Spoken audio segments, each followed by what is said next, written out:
Hello everyone, welcome to Business Analytics Programming. This is week 10. In the previous weeks, we have learned a lot, but now we're going to introduce one of the most important concepts in Python. Python is an object-oriented program. We use classes to define real-world things and situations, and then create objects based on these classes defined. Making an object from a class is called instantiation, and you work with instance of classes. By using class, you will know big pictures beyond line by line. Class also make programming easier and more productive, especially in a collaborative environment where multiple people are working on the same project. So, class is one of the most important concepts in Python programming, and when you actually learn more, you will find out the details how class can be utilized to simplify a lot of work as well as to realize a lot of functions. There are parameters defined in a class, what we usually call attributes, and there are functions defined within the class too, and these functions called the method. So let's go through one simple example to illustrate the basic idea of a class.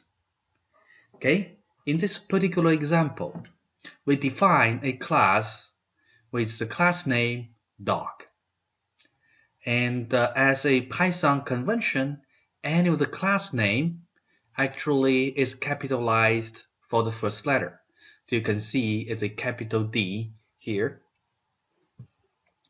And when we define a class, we use this class keywords followed by the class name, which the first letter is capitalized, followed by parentheses.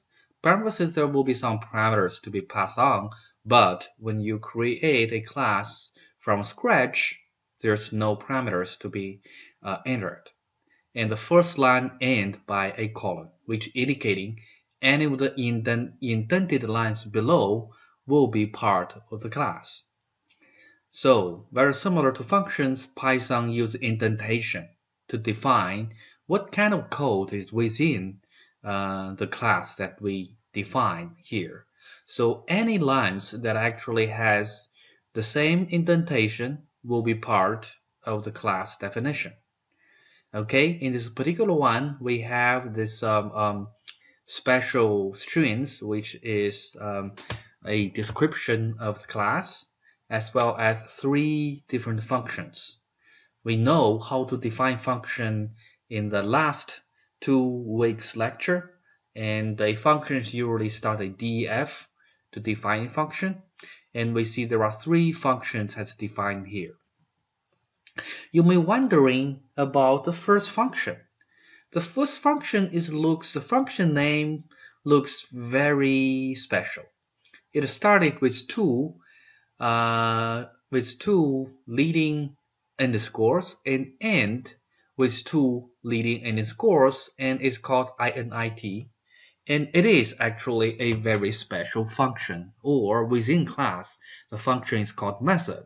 It is a very special method. This special method is actually within every class. Whenever you see a class, you're going to see this method definition to begin with.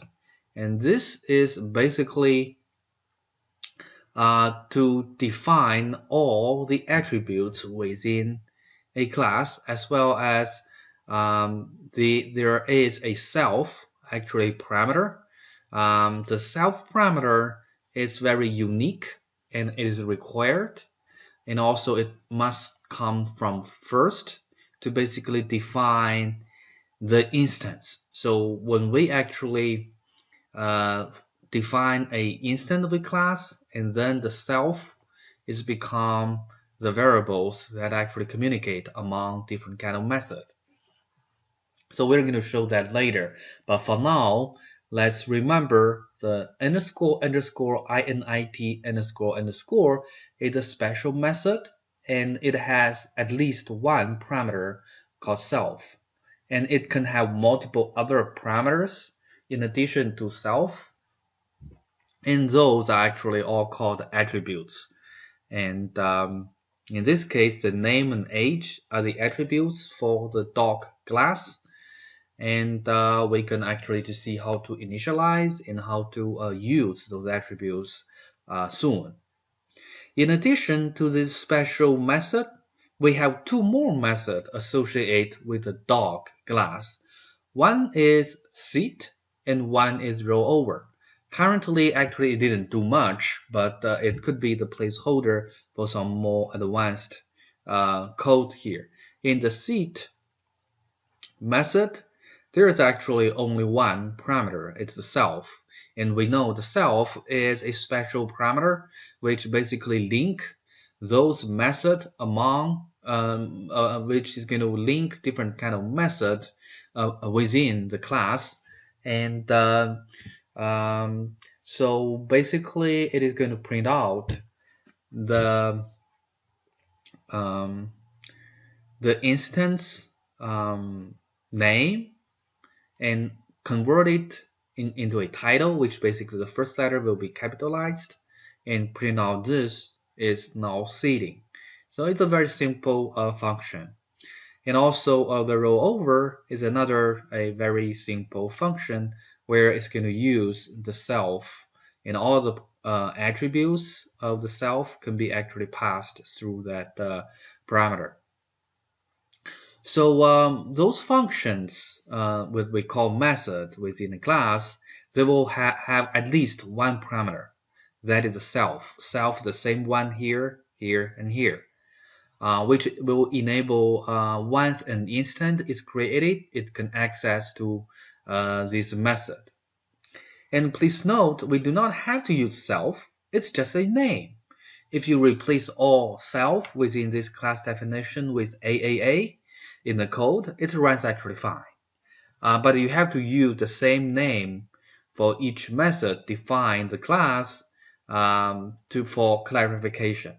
The order of the first parameter determines this special parameter. So you can have multiple parameters, but what really matters is basically the order.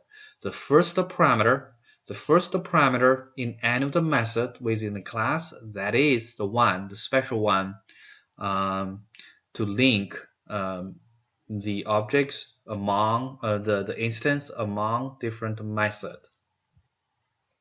Okay, so this is a simple definition of a class, dog. Once we define a class, we now can use it. Okay, so we can create instance from a class. Basically, once a class is defined, we can create an instance from it. For example, we can use my_dog equal to capital DOG, parentheses, vidis, and 6. We can use this to create an instance. So whenever you want to create an instance, you put your class name, the parameters. There are two parameters that they're actually passing to the class, vidi and 6. This is actually corresponding to the name and age. So corresponding to the initiation stage. Instantation basically is only calling the init function and pass the two more parameters. As I mentioned earlier, self is a special one, so even though it shows up in the definition, but we do not need to pass anything for self. So we only need to pass the parameters for the name and age. So that is how we actually create an instance. Now, my_dog, once you run that, the my_dog has become a dog class. We call it an object.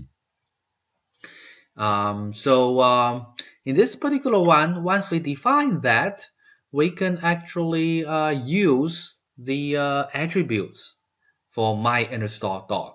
We know there are two different attributes. The attributes is basically the name as well as the age. in this particular one, the second sentence here, the code, we're going to use the name attributes of my underscore dog. And because it is a string, so we can use the title method on top, the my underscore dog dot name. So my underscore dog dot name in this particular case is Vidi, and I'm actually to make the first letter capitalized. So once we run that, we're going to see my dog's name is Willy. You see the first letter is capitalized. And we can also put in the my underscore dog dot sit. Then it's actually give us print out Willy is now sitting. So please ignore the middle one. My dog is 6 years old because it's belonged to one of the previous run that I did. So in this particular one, it should only have the first and the third lines output. So that's basically once an instance is created, we can access its attributes by use the dot notation. Okay, so my underscore dog is the name of the instance. We use the dot after that to actually access to the attributes. And now we have the name and age. Those two can be used. And again, if the attributes is a string like the name, we can apply string related method on top of that. And we can also once the instance is created, we can call its method by use the dot notation as well.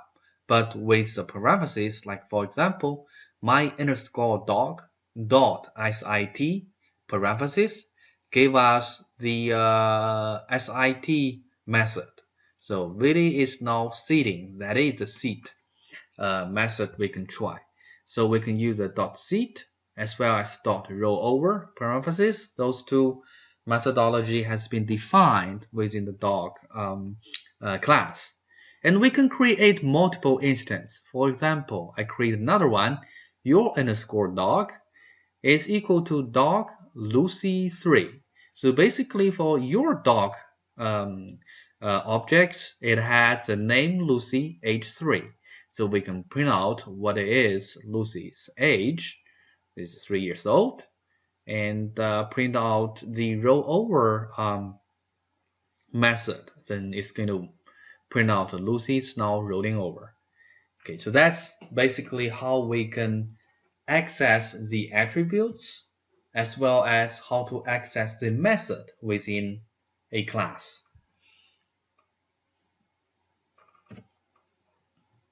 Now, let's introduce another concept that is attributes with default values. Let's start with a new class. This new class, what we call cars. And then the class car, the first letter is capitalized as the Python convention. In this one, we have the first function is underscore underscore init underscore underscore, which has 4 parameters. Self is one special parameter.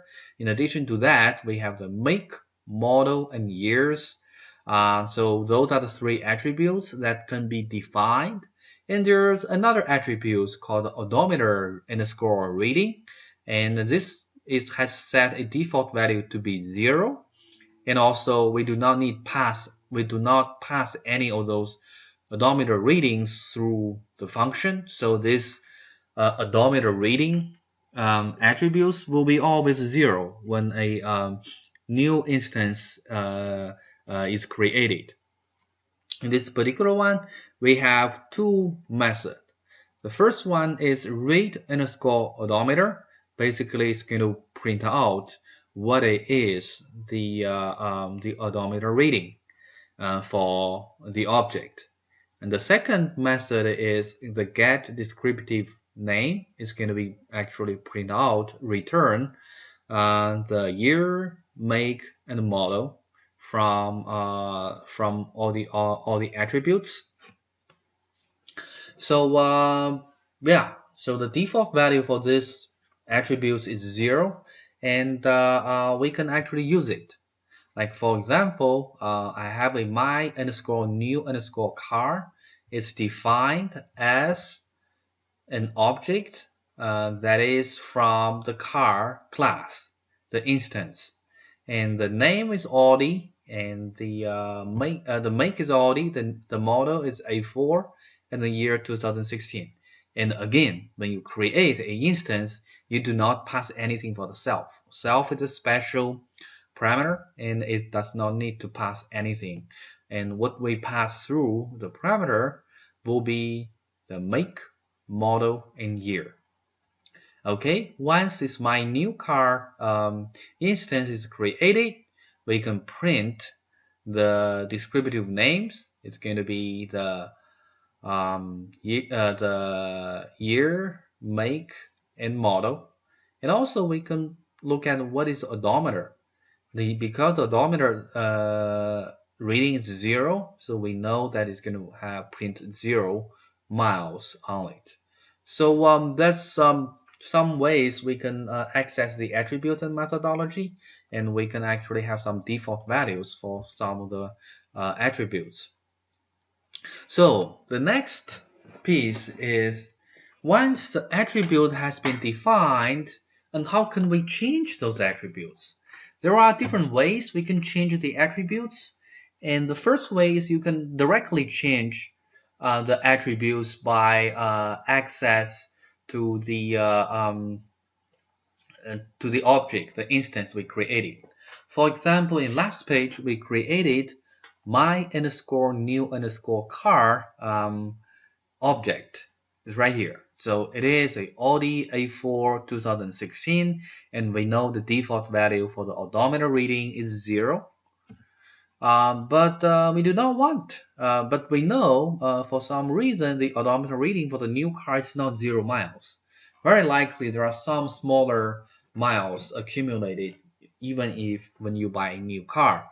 So what we want to do is to change the odometer reading to something that is non-zero. Okay, we can actually change the instance by directly access to that attribute. To access a attribute is instance name dot the attribute's name, and we can replace the default value 0 by 23, and then now we can find out what is the odometer, and it mentioned that this car has 23 miles on it. So basically, by calling this code, we actually replace the 23 the 0 default odometer readings by 23 here. This is the direct way to change the attributes, to modify the attributes value. And we can also modify attributes value through a method.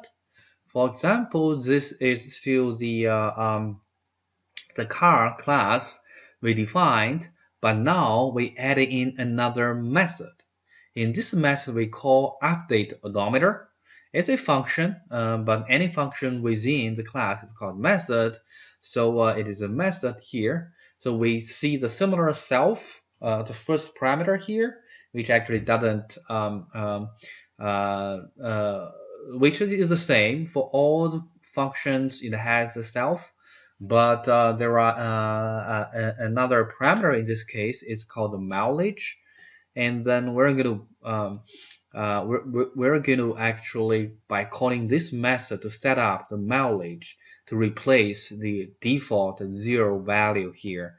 So okay, once we have this new class defined, because we added one more method, we create a new my underscore new underscore car, which is still the Audi A4 2016.